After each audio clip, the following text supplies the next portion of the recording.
Good morning, students. Today we will discuss the topic how Kirchhoff's laws can be applied to different devices, and the first device is Wheatstone's bridge. We will discuss first the principle of Wheatstone's bridge. In the year 1842, Professor S.C. Wheatstone of England gave a principle to determine the value of an unknown resistance. This is called principle of Wheatstone's bridge. In the bridge circuit, he used a 4 resistance, including one unknown resistance. So in Wheatstone's bridge, how many resistances are there? There are 4 resistances, out of which one is still unknown.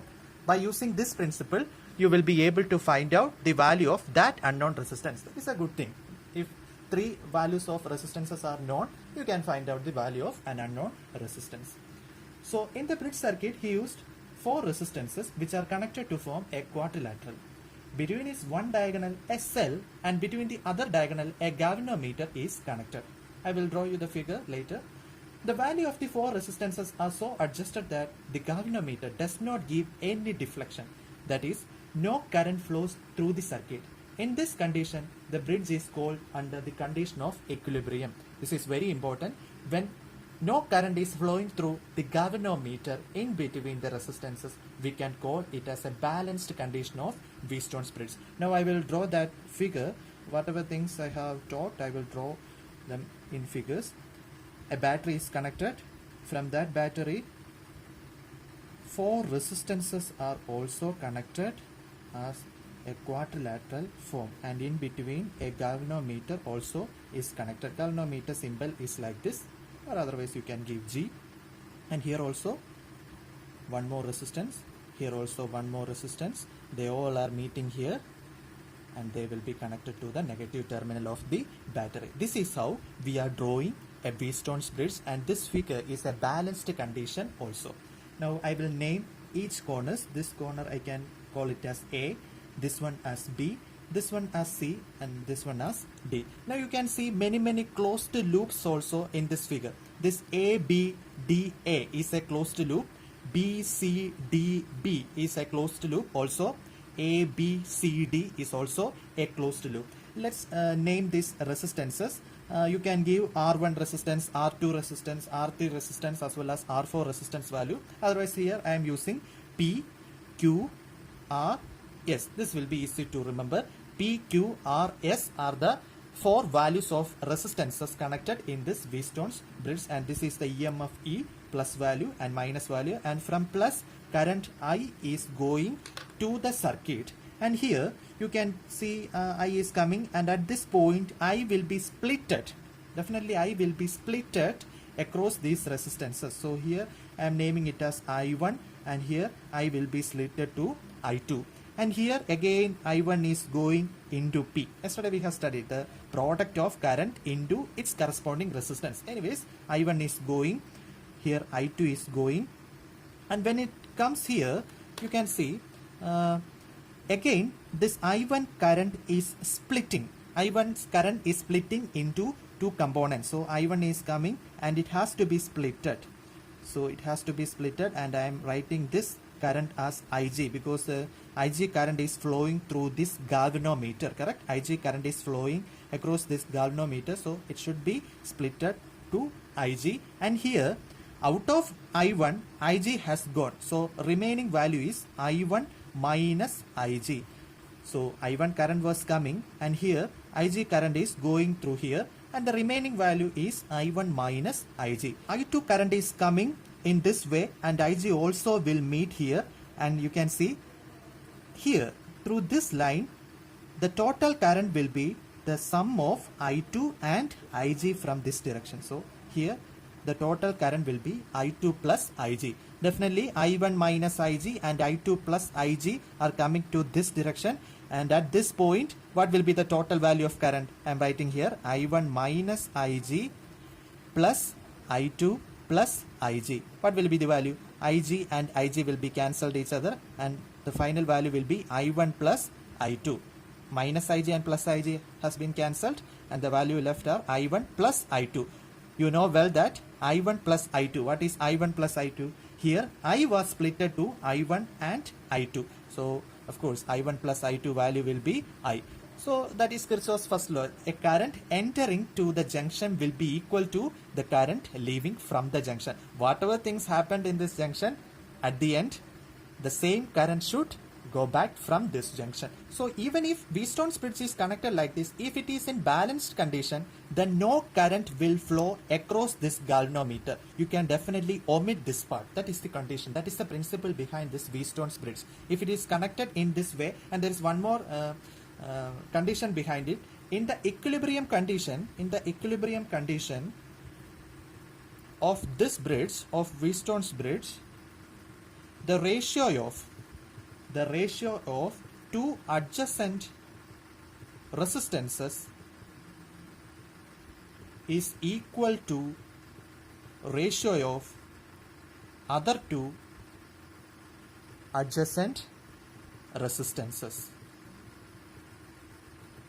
So in Wheatstone's bridge balanced condition, this P and Q ratio should be equal to R and S. In that condition, no current should flow across this galvanometer. So in Wheatstone's balanced or equilibrium condition, what you can say, in Wheatstone's balanced condition, there shouldn't be current flowing across this galvanometer. You can simply omit this value. So only current I1 is going, I2 is going, this value also will be there. All these IG values can be neglected. This is the balanced condition of Wheatstone's bridge. In this figure, you can definitely see four resistances P, Q, R and S are joined such that they forms a quadrilateral A, B, C, D. Between the points A and C, SL, E is connected, and between the points B and D, a galvanometer is also connected. Galvanometer, why we are connecting galvanometer means if it is in balanced condition, galvanometer will show zero deflection. Galvanometer is the device used to detect the presence of electric current. If galvanometer is showing zero value means no current is flowing through the conductor, through this device. That means through this line there will not be movement of current. So that's why galvanometer is connected. There will not be current flow across this line. So in balanced condition, remember that no current is flowing through this line. Only when the ratio of two adjacent resistance is equal to the ratio of other two adjacent resistance. Only at that cases, no current is flowing across this line. So when no current is flowing across this line, the condition or the principle of Wheatstone's bridge can be written like this. That is, the ratio of two adjacent resistance will be equal to the ratio of other two adjacent resistance. That is, P by Q will be equal to R divided by S, where P, Q, R and S are resistance values. This is the principle of Wheatstone's bridge. P by Q will be equal to R by S. Instead of P, Q, R and S, if you are using R1, R2, R3 and R4, you can definitely write like this. R1 by R2 will be equal to R3 by R4. Any variable name you can give. Definitely from this equation itself you can find. If P, Q, R are known values and S is an unknown value, definitely you can find out the value of S. That means if three resistance values are known, by using this equation, you will be able to find out the fourth unknown resistance value. Suppose here it is 2, here it is 4, here it is 8. What will be the value of S? Just use this equation. That is, instead of P, you can write 2. 2 divided by, instead of Q, it is 4, will be equal to R is 8 divided by S. What will be the value of S? You can simply cross multiply and find out the value of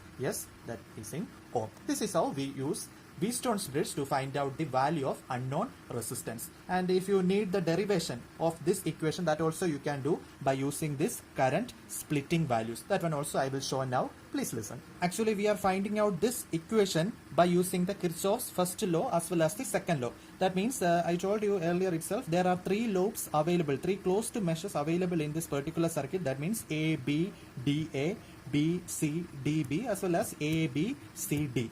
When we consider the first circuit or the first loop A, B, D, A, let's see, current I1 is going, so I1 into P. How it can be written? I1 into P plus current is going, now it is IG. IG into, here this galvanometer can be taken as a resistance, IG into G. It is going and it is going, see here. But here you can see I2 current is going down, but my pen direction is like this, A, B, D, A. I1 was in the correct direction, IG was in the correct direction, but I2 is in opposite direction. So it should be minus I2, corresponding resistance is capital R, should be equal to nothing is connected here as an EMF. So in this closed loop, final answer should be equal to 0. That means summation current into R should be equal to EMF total EMF E. Here nothing is connected as an external cell, so it should be 0. When we are considering the next closed loop, how it can be connected? I1 minus IG, I1 minus IG into corresponding resistance is Q.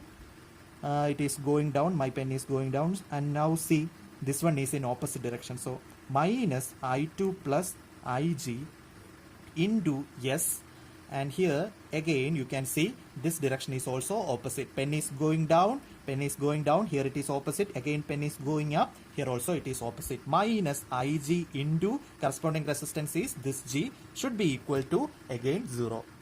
In the beginning itself, I have suggested that no current is flowing through this galvanometer. That means galvanometer is showing a 0 deflection. That means IG current is 0 in this case. That means we have adjusted the circuit in that way. When we are adjusting the circuit in as a balanced way, we can suggest that we can find out that no current is flowing through this galvanometer. So IG should be 0. So in these two equations, you can substitute IG current as 0. Then what will be left? First equation I am taking I1 into P plus IG into G. That means IG is 0. That means no need to worry about that quantity. Minus I2 into R will be equal to 0. This is the first observation from this equation. And second one also we can discuss. I1 minus IG into Q. This IG is 0. So no need to worry about it. That one. I1 into Q minus I2 plus IG into S. IG is, of course, it is 0. So I2 into S minus IG into G. I already suggested IG is 0 in equilibrium case. So no need to worry about that one. Will be equal to 0. These are the two equations that can be found out by equation number 1 as well as equation number 2. This can be treated as equation number 3 and this can be treated as equation number 4. I1P minus I2R will be equal to 0. I1Q minus I2S will be equal to 0. So I am rewriting these equations, that is I1P minus I2R equals 0 as well as this one I1Q minus I2S equals 0. This first equation and second equation we got from Kirchhoff's law and we applied the balancing condition of Weisstone's bridge, that is IG current is 0. So after applying this 0 value in IG, we have reduced to I1P minus I2R equals 0 and I1Q minus I2S equals 0. Again we can write like this. These minus values we are bringing it to RHS side, so it will be I2R and I1Q will be equal to I2S. So again two different equations I got. I am naming it as equation number 5 and equation number 6. Next step is very easy for you. Just divide these two equations. When we are dividing these two equations, how we will get? I1P divided by I1Q will be equal to I2R divided by I2S. What can be the next value? This I1 and I1 will be cancelled each other. I2 and I2 will be cancelled each other. And the remaining values will be P divided by Q will be equal to R divided by S. This is how we have proved Weisstone's bridge principle. Weisstone's bridge principle is P by Q equals R by S. By using Kirchhoff's loop rule as well as Kirchhoff's junction rule, we have proved the equation P by Q equals R by S. And what is the balancing condition of Weisstone's bridge? IG current is 0.